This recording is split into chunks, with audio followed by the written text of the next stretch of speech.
Hello dear students, कैसे हैं आप सभी।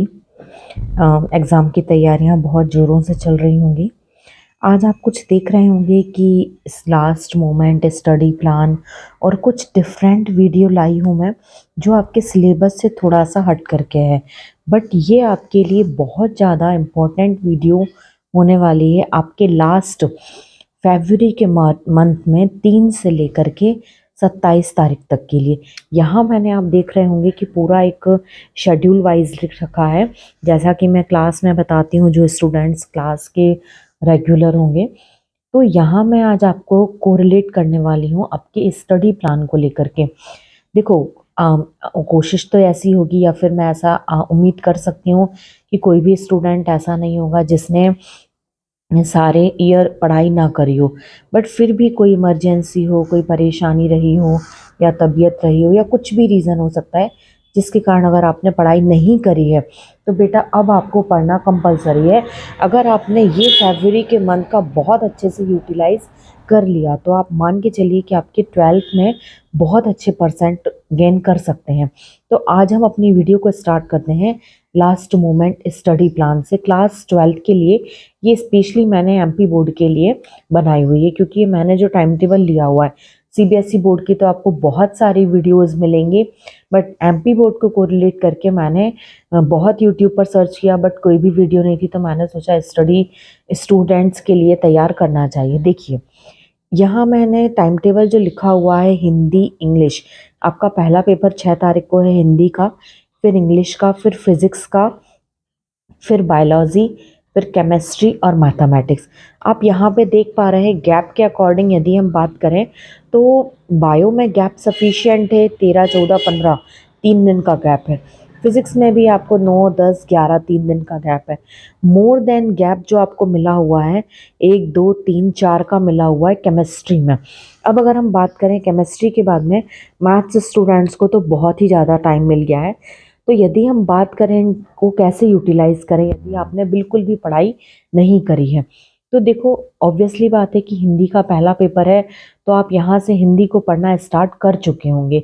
बट मेरा एक सजेशन है कि इंग्लिश में आपको गैप बहुत ही ज़्यादा कम है।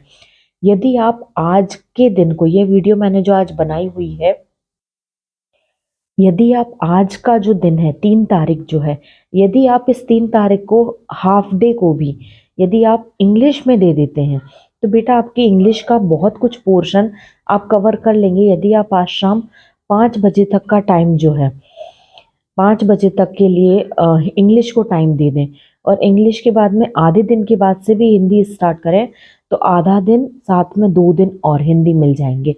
इसके बाद हिंदी कंप्लीट होने के बाद में आपका इंग्लिश का जो गैप होगा, उसमें आपको ऑलरेडी एक पोर्शन कुछ तैयार होगा, और साथ में आप इंग्लिश की तैयारी कर सकते हैं। अब बात आती है आपकी जो मेन सब्जेक्ट है, ये तो ऐसा सब्जेक्ट है कि आप इनमें स्कोर कर ही लेते हैं। पर मेरा सजेशन होगा हिंदी मीडियम वाले हिंदी पर, और इंग्लिश मीडियम वाले इंग्लिश पर बहुत अच्छी कमांड करके जाएं, जिससे आपकी रैंकिंग में बहुत बड़ा डिफरेंस क्रिएट हो जाए, बहुत अच्छे नंबर आप गेन कर सकें। अब बात करें आपके मेन 3 सब्जेक्ट की, फिजिक्स केमिस्ट्री बायो, या फिजिक्स केमिस्ट्री मैथ्स को लेके। तो ये जो फिजिक्स का है, जो 1, 2, 3 दिन का गैप मिला हुआ है, आपका एग्ज़ाम का टाइमिंग जो है वो 9 से 12 है। आप मोस्ट प्रोबेबली 1 बजे तक अपने घर पर आ जाएंगे। यदि आप खाना पीना खा करके और डेली रूटीन से फ्री होके और सोने के बाद यदि आप 4 बजे से भी पढ़ने बैठते हैं, तो 4 से लेकर के 5, 6, 7, 8, 9, 10, 11 बजे तक 7 घंटे आप ये मान लें।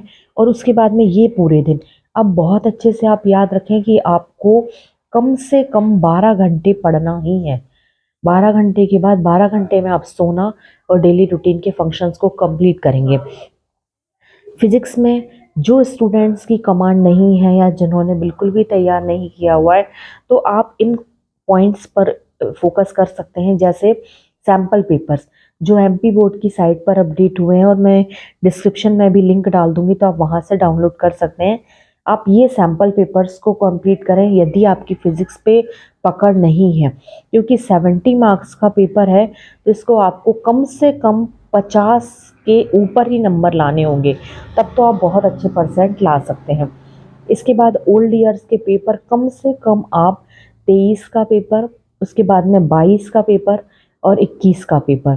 यदि इसके पहले के भी पेपर आपके पास हैं तो आप 23, 22 और 21 ये आप बायो में भी कर सकते हैं, केमिस्ट्री में भी कर सकते हैं और मैथ्स में भी कर सकते हैं।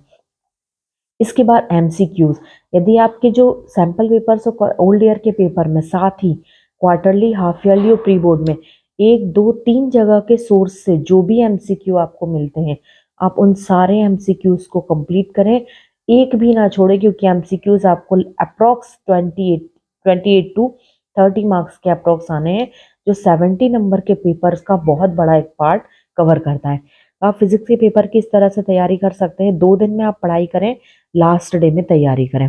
रिवीजन, अब बात करें बायो की, तो स्पेशली मैं बायो को कहूँगी आप पेपर दे के आते हैं तो आप 4 बजे से जैसा पढ़ना स्टार्ट करते हैं, मैंने आपको बताया, तो 1, 2, 3 दिन पूरे हैं आपके पास। तो इस दिन में जो 4 बजे से आप पढ़ने बैठेंगे 12 तारीख को, तो आप कोशिश करें आप यूनिट 4 उठाएं सबसे पहले 12 तारीख को ही। यूनिट 4 ये मैं सभी स्टूडेंट से कहूँगी, क्योंकि यूनिट 4 बहुत छोटी, केवल उसमें 2 चैप्टर्स हैं, तो ये 2 चैप्टर्स आप कंप्लीट कर लेंगे 12 तारीख को। 13 तारीख का पूरा दिन आपके पास है, इस दिन आप उठाएं जेनेटिक्स। जेनेटिक्स को बहुत ज़्यादा टाइम चाहिए, क्योंकि चैप्टर भले ही 3 है बट उसमें से बहुत मोस्ट प्रोबेबली क्वेश्चंस आते हैं। 13 तारीख को आप यूनिट 2 उठाएं। 14 तारीख को आप यूनिट 1 और साथ में यूनिट 5 कर सकते हैं, और साथ ही आप यूनिट 3 का भी कुछ पोर्शन, इसमें 2 चैप्टर हैं तो आप 3 का 1 चैप्टर कर लें इस दिन, और 1 चैप्टर आप निपटा लें इसके साथ, तो 15 को आप कंप्लीट रिवीजन कर सकते हैं। इसके बाद बायो में जो एमसीक्यूज वगैरह हैं वो आप बहुत अच्छे से देखें, ये मैंने कॉमन सभी पेपर के लिए बताया है। केमिस्ट्री में आपको 4 दिन का गैप है, शुरू के ये वाला आधा दिन, साथ में ये 2 दिन, इनको आप कंप्लीट स्टडी में करिए और लास्ट के 2 दिन में आप रिवीजन करिए। इसके बाद आ जाएं मैथ्स में, तो बहुत ही ज़्यादा टाइम है, तो मैथ्स को आप डिवाइड कर सकते हैं अपने अकॉर्डिंग कि किस तरह से आपको रिवीजन करना है और किस तरह से आपको एग्ज़ाम के क्वेश्चंस वगैरह को कंप्लीट करना है। तो यदि आप यकीन मानिए इस स्टडी प्लान को फॉलो कर लेते हैं तो आपके बोर्ड एग्ज़ाम्स में बहुत अच्छे, हर पेपर में आपके 70 और 80 में से करीबन 60 यदि ज़्यादा कहूँ तो 55 से प्लस मार्क्स आ सकते हैं। तो प्लीज़ इस स्टडी प्लान को फॉलो करिए, और अब आप लोग कम से कम 10 से 12 घंटे का प्लान करिए और आप 12 घंटे घर में बैठ करके पढ़ाई करना स्टार्ट करें। और कभी आप लोगों को कोई भी डाउट जाता है तो प्लीज़ कमेंट बॉक्स में मैसेज करें, इंडिविजुअली मैं आपको उसका आंसर करूँगी और आपके डाउट्स को क्लियर करूँगी। Thank you.